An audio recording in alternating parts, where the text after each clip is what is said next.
You wake up when your body is ready. No alarm, no schedule, no place you need to be.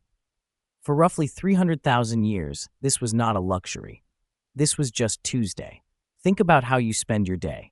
You probably work 8 to 10 hours. You commute, you sit, you stare at screens, you eat lunch in under 20 minutes. You collapse into bed already thinking about tomorrow. And somewhere in the back of your mind, you feel like something is off. Like this is not quite how humans are supposed to live. You are right, and the science confirms it. Your ancestors, the people who built the blueprint of your body and your brain, spent their days almost nothing like you spend yours. And when researchers began actually measuring what early hunter-gatherer societies do with their time, the results overturned almost everything we assumed.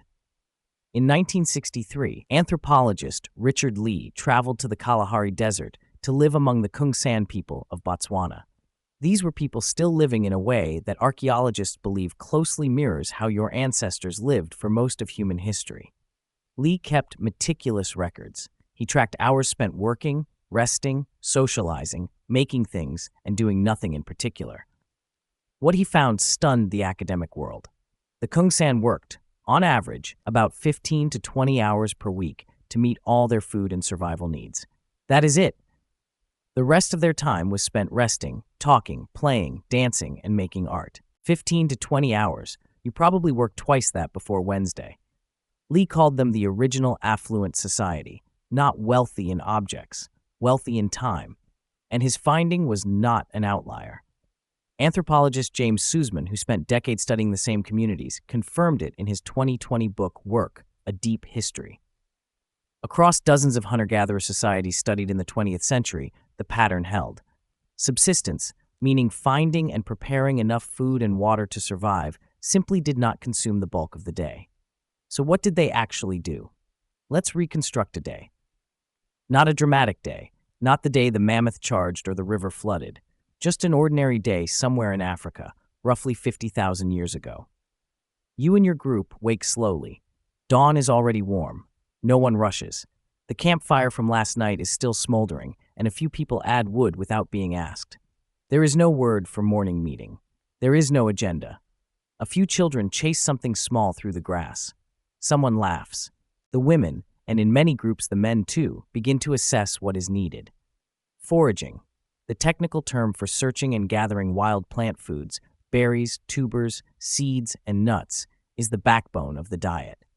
Studies of bone chemistry from archaeological sites like those near Blombos cave in South Africa, dated to around 100,000 years ago, show that plant foods made up anywhere from 50 to 80% of the caloric intake of coastal and grassland populations. Hunting gets the dramatic reputation, but gathering kept everyone alive. A small group heads out, maybe 4 or 5 people, often women with older children, covering a range of 5 to 10 kilometers. They know exactly where to look. This knowledge, accumulated over generations and passed down in story and practice, is the most valuable thing your ancestors owned. They return before midday. They are tired but not exhausted. The hunters, usually a smaller party of 2 to 5, may have left earlier and may not return until late afternoon or at all. Big game hunting, the kind that fills documentaries, was a significant event, not a daily one. Primatologist Richard Wrangham, whose research into cooking and human evolution is foundational to the field, estimates that early humans probably made major kills only a few times per month. The rest was small game, birds, eggs, insects, and opportunistic scavenging. So what fills the hours between returning from foraging and the darkness? They make things. They repair things. Spears need new hafting, a process of binding a sharpened stone point to a wooden shaft using plant resin and sinew. Carrying bags made of animal hide need mending. Ochre, the red mineral pigment found packed in shells at Blombos cave as far back as 100,000 years ago, gets ground and mixed. Whether for body paint, communication, or ritual, your ancestors were doing something that required aesthetic thought and deliberate choice. They talk, constantly.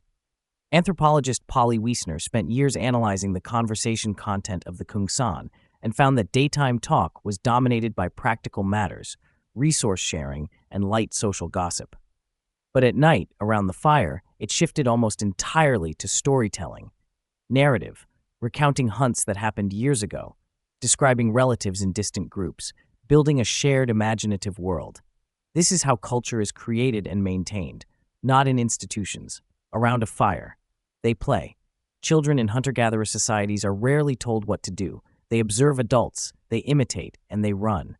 Unstructured play, the kind developmental psychologists now recognize as essential for cognitive development, occupied enormous amounts of the day for the young. And adults played too. Games, music, and dance were not weekend activities. They were woven into almost every evening. They rest. And this is important. Your body still carries the biological expectation of a midday rest. Many cultures historically practiced biphasic sleep, meaning two separate sleep periods, one at night and a shorter one in the early afternoon.